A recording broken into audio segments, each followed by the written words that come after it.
The subcommittee hearing on Unidentified Anomalous Phenomena, or UAPs, will come to order. Welcome, everyone. Without objection, the Chair may declare a recess at any time. Additionally, without objection, the following members are waived onto the subcommittee for the purpose of participating in today's hearing: Mr. Burchett of Tennessee, Ms. Luna of Florida, Mr. Getz of Florida, Mr. Burleson of Missouri, Mrs. Ocasio-Cortez of New York, and Mr. Ogles of Tennessee. Without objection, so ordered. For today's subcommittee hearing, both the chair and ranking member will have 10 minutes for opening remarks. We may both be giving some of those minutes to other members of our party. I'm now going to recognize myself for 10 minutes. I'm actually going to try to get out of here in about 4, and then we'll give it to some of my friends over here. Good morning and welcome to the most exciting subcommittee in Congress this week, the Subcommittee on National Security of the Border and Foreign Affairs, for discussion of unidentified anomalous phenomenon. I'd like to thank the brave military pilots and personnel, such as the witnesses on the panel today, for sharing their stories on how they've engaged UAPs, which has brought attention to this matter.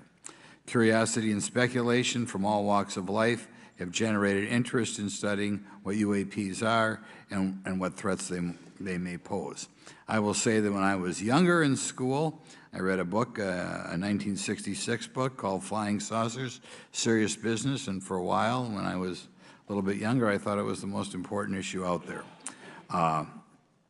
The lack of a transparency regarding UAPs, which was one of the themes of that book,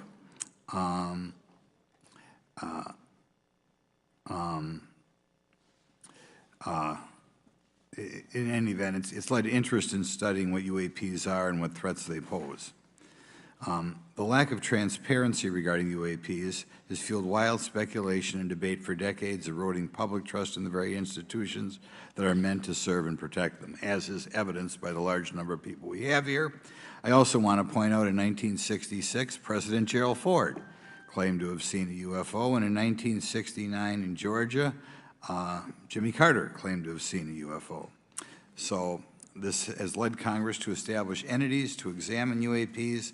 The National Defense Authorization Act of 2022 established the All-Domain Anomaly Resolution Office, or AARO, to conduct or to coordinate efforts across the Department of Defense and other federal agencies to detect, identify, and investigate UAPs. However, AARO's budget remains classified, prohibiting meaningful oversight from Congress. In addition to AARO's efforts, NASA is leading an independent study on UAPs that will identify how UAP data is gathered from both civilian and government entities that can be analyzed to shed light on the topic. However, despite these offices being established, there lies a pressing demand for government transparency and accountability that cannot be overlooked, and that's been a problem that's been around for 50 years. The Biden administration handling of the Chinese spy balloon that violated U.S. airspace is one example how the government is not prepared for these. The Biden administration's description of events has shown that the government continues not to be forthright. Between the Chinese balloon being shot down and 2 UAPs subsequently shot down following the event earlier this year, the U.S. government spent $1.5 million in taxpayer dollars on missiles, yet we have seen little clarity from the Biden administration. We must demand transparency from the Department of Defense, our intelligence community, and our defense industry on the UAP work. We're going to ask some questions about that today. Congress recognizes the subject of UAPs is multifaceted and requires a careful, data-driven approach. Today, we'll see clarity from these witnesses' testimonies, or we'll seek clarity as to what can be done to improve reporting for military and civilians and remain committed to objective inquiry. Congress should work to ensure that knowledge is not driven by fear. Today, we are not just debating the existence of UAPs, we are deliberating on the principles that define our republic, which is a commitment to transparency and accountability.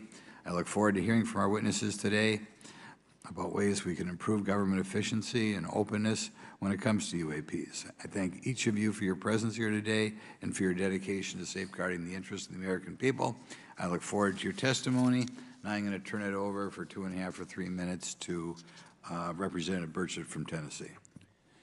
Thank you, Mr. Chairman. Thank you all for being here. I want to thank everybody for making this happen today. And I want to remind everybody this is a nonpartisan issue. This has nothing to do with party politics. I think the cover-up goes a lot deeper than that. I also want to thank my colleagues, Representative Anna Paulina Luna, sitting beside me here, Jared Moskowitz, my friend across the aisle, has an incredible mind, and I'm anxious to hear his questions. My buddy Eric Burleson, and it's not in my notes here, but Matt Gates. If it hadn't been for Matt Gates, myself, him, and Luna would still be down at Eglin Air Force Base trying to get some answers. He's got an incredible legal mind. Also, I know I saw it in the crowd there, George Knapp, my buddy Jeremy Corbell. They're not witnesses, but they've provided some statements on this subject, and I seek unanimous consent to enter those statements into the record, Mr. Chairman. Without objection. Also, would like to enter in, I understand now that this is unclassified and it's public record, but as we all know, that's sometimes difficult for the public to get a hold of. A report, Defense Intelligence reference documents, advanced space propulsion based on vacuum, space-time metric engineering, some light reading for some of our members. Without objection. Thank you. Mr. Knapp wrote, since 1969, the position of our military has been that UFOs pose no threat to national security and are not worthy of further study. I'd say that's the biggest understatement of the decade. He also goes on to talk about the dismissive attitude. It's at odds with what was revealed in documents, reports, and internal memos. And Mr. Cabral says, as he writes these words, the UFO is emerging as a major topic of global importance.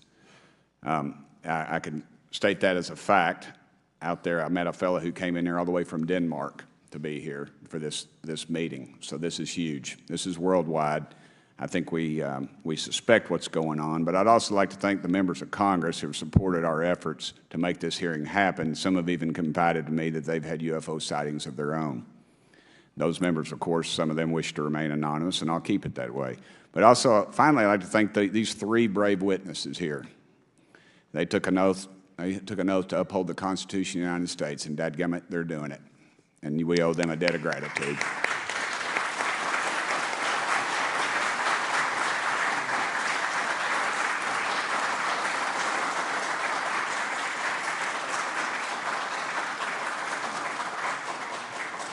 Y'all quit clapping. You're cutting in on my time.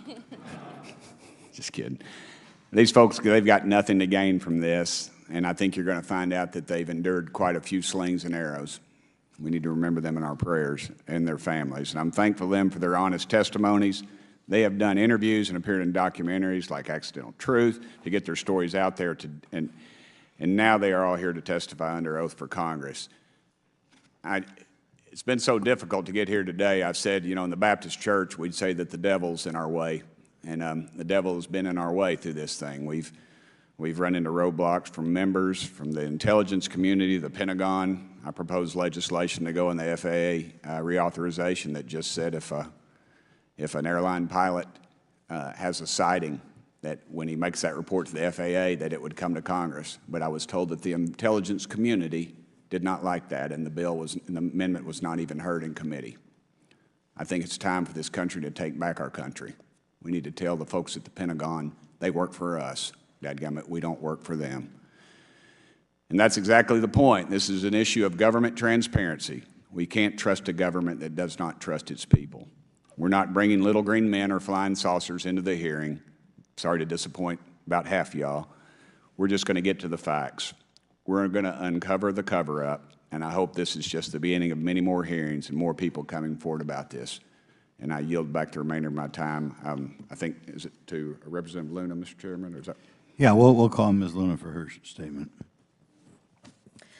The circumstances surrounding UAPs has captivated the attention of the American people for decades, ingrained in even the minds of our nation's leaders from Jimmy Carter to Barack Obama, Hillary Clinton to Donald Trump, Marco Rubio to Chuck Schumer, John Radcliffe to National Security Council officials. Yet from Roswell, New Mexico to the coast of Jacksonville, Florida, the sightings of UAPs have rarely been explained by the people who have firsthand accounts of these situations. This is largely due to the lack of transparency by our own government and the failure of our elected leaders to make good on their promises to release explanations and footage and mountains of overclassified documents that continue to be hidden from the American people. This isn't just how I feel. In fact, the American people largely believe that the government has actively covered up the truth about UAPs. One poll in particular found that 68% of Americans believe that the government is hiding information about UAPs and not being honest about what we know about them. And from my personal experience, I believe the same thing. Another poll found that nearly half Americans believe that the federal government is doing a very bad or somewhat bad job of dealing with reports of UFO sightings. As Representative Burchett just referenced on the FAA bill that just went through, you can tell that that's exactly happening. Considering the thousands of testimonies and videos taken on people's phones and eyewitnesses' accounts made by credible witnesses such as doctors, pilots, scientists, and active duty service members, it is unacceptable to continue to gaslight Americans into thinking that this is not happening or that the potential of intelligent life forms exists other than humans. Even more alarming is the fact that these eyewitnesses are many of times service members and have no assurance that their lives will not be negatively impacted or even harmed by their experiences. In being an active duty service member working on an airfield, I've had conversations with many pilots where they were in fear of coming forward for retribution and or being taken off flight status. How do we know this? Because the government has said nothing to assure us otherwise. They have also did nothing to calm the concerns of over 20% of Americans who have reported to have seen UFOs or UAPs. We are simply told not to question the government and that the government has it under control. Today is the first hearing of its kind where we will attempt to get down to the bottom of what is actually happening with UAPs. But we will hear from people who have had personal sightings rather than Pentagon bureaucrats who have always been sent to stonewall our investigations. Just so that the press knows and the people know, we were even denied access to a classified briefing in a SCIF prior to this hearing due to the amount of hoops that we had to jump through to grant temporary clearance to witness Grusch, who has knowledge of classified information. It is time to have an open-minded discussion on this topic, to hear the evidence and understand the magnitude of what this means not just for our nation, but for humanity. Thank you, Chairman. I yield back the rest of my time. Thank you very much, and I'd like to thank you and Mr. Burchett for bringing this topic to my attention. Now we'll recognize National Security Subcommittee Ranking Member Garcia for 10 minutes. Well, thank you, Mr. Chairman, and I want to thank first our witnesses for joining us today.